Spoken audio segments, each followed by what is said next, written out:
Alright guys, it's your boy Shades and Trades here with another video. Let's talk about ILUS. Alright guys, it's your boy Shades and Trades here with another video. Let's talk about ILUS, QID, SAML, its subsidiaries, and ASNS. We'll touch on that one as well. If anything, let's get that one out of the way. ASNS, yes, it had a huge run up, but of course they exercised some warrants, and we had a huge gap down, and we'll see how this closes. ASNS, if anything, I'm going to keep an eye on it to see if where it bottoms out. Other than that, I don't plan on buying anytime soon after such a huge gap up, but something to keep an eye on, especially keep an eye on its PRs. If it's going to keep dropping PRs, headlines, that's what moves stocks. And hopefully, this is a company that actually drops PRs on a consistent basis like that of AITX. That's what you need. You need PRs to move the stock. Without PRs, you kind of just end up like Ilus, where it kind of just goes nowhere. And yes, it's bottomed out where it is right now. So right now, start accumulating because I do plan on adding more. Maybe not today. I'm going to wait one more day, and I want to add some more around 007s. I'm thinking it might come down to 007, 0075. So that's where I'm looking to buy some more. I already gave you the game plan: buy target number one, number two, number three, and optional stop loss if you want to have a stop loss. But we know that eventually they will, despite the fact that ILIS doesn't drop that many PRs on a consistent basis, when it does, it can go. We know that for a fact. We saw that here. So, and we saw a little move here, even though there was really no PR.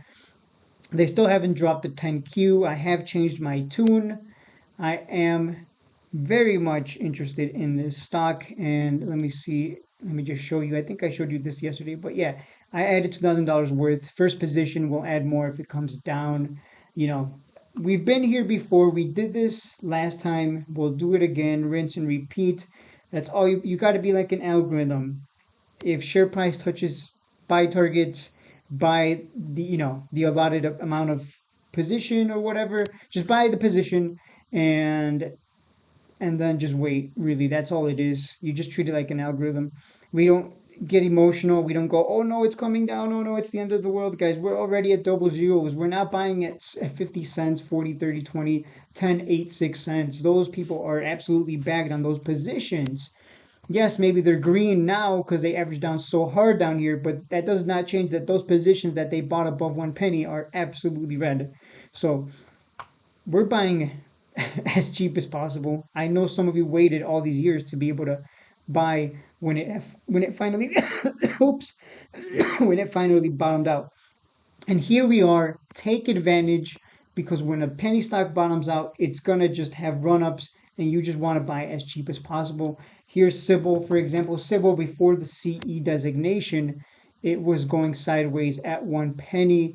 When Ukraine was attacked by Russia, it dumped as low as 008s. People bought the dip real quick and had a huge run up to 247. And then it would just have these little 20 to 40% pops here.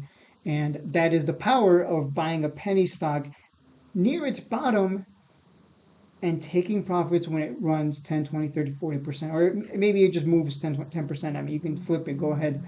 But that is the power of a penny stock that has bottomed out after a huge run up. And there's a lot of money to be made. And it's all about being patient and exercising that discipline. And I don't think. Well, let's look at QND. Let me look at QND here real quick. Yeah, because QND didn't move. I know some people said, oh, QAND should eventually move to dollars, right? But that's not really. I don't know what they would have to do. They would have to drop a hot PR. They would have to drop a hot PR that sends it. But it's a what, oil and gas. But that doesn't mean anything. Without PRs, it doesn't mean anything, guys. It really. Why did ASNS move? Because of a PR. We know that. That's the only reason it moved. Without that PR, it goes nowhere. It goes nowhere, and it's not until now that people are paying attention, right? So maybe if you want to make a big bet, go ahead and buy Q. I'm not buying QAND, but if you want to make a big bet, go ahead and buy QAND if you think it's going to have a huge. Because this thing has a pretty low. Let me see. It doesn't take. Holy crap! That's a lot of volume yesterday. Yeah, it doesn't take much for this thing to have a huge run up. Here it went from 2.6 to as far as 25 cents on 2 million volume, 2.5 million volume. So if you want to make a big bet, go ahead and buy in a position if you think it's gonna get another huge green candle like that. I could see it happen if they drop the right PR, like we just saw with ASNS. But ultimately, it's a pretty big gamble, right? So I'm not touching it personally, but it's a good gamble if you want to throw your money at it. I'm just not gonna. I just it's not my kind of play. Let me put it that way. These aren't my kind of plays. Buying a stock and hoping that it gets a big PR like ASNS and has a huge run up. Because if it does get a big PR, we can see this gap up hundreds of percentages. Because on 2.5 million volume, like I said, on 2.5 million volume here, it went from 2 cents to 30 cents. Actually, no, from 2 cents to 12 cents. But over 2 days, it ran to 30 cents. So that's a lot of money if you're willing to take that kind of risk. But these aren't my kind of plays. My kind of plays are we wait for a penny stock to bottom and we buy in, especially after it's proven that it's going to drop consistent amount of PRs that Sunday. Whereas QND does not meet that criteria. So I just can't alert it and get excited about it. But I know some of you love to gamble, so go for it. I mean, I don't, I wouldn't blame you. It's a good trade idea actually, but not for me personally. I like to keep my gambling. Yeah, I'm not gambling. No, thank you. But anyways, that is it for the video. Samo, I think Samo pretty much the same thing. If you think it's gonna get a massive PR that could send it, then go ahead and start buying. But it's just not my kind of play. ASNS, it already ran. Let's see where it bottoms out. But I'm still gonna continue to parrot that Ilus is probably the one to buy because ultimately it's going to benefit from anything that QIND, SAML, and any other subsidiaries that they're going to have in the future. They're going to benefit from anything, from all that. The balance sheet benefits. If that's what they said in their what was it? Their 10K, 10Q.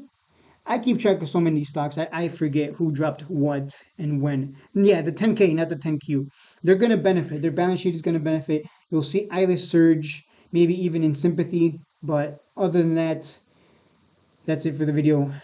So there you go. I mean, there's some plays there if you're willing to take that gamble, but not for me. I'll stick to Ibis.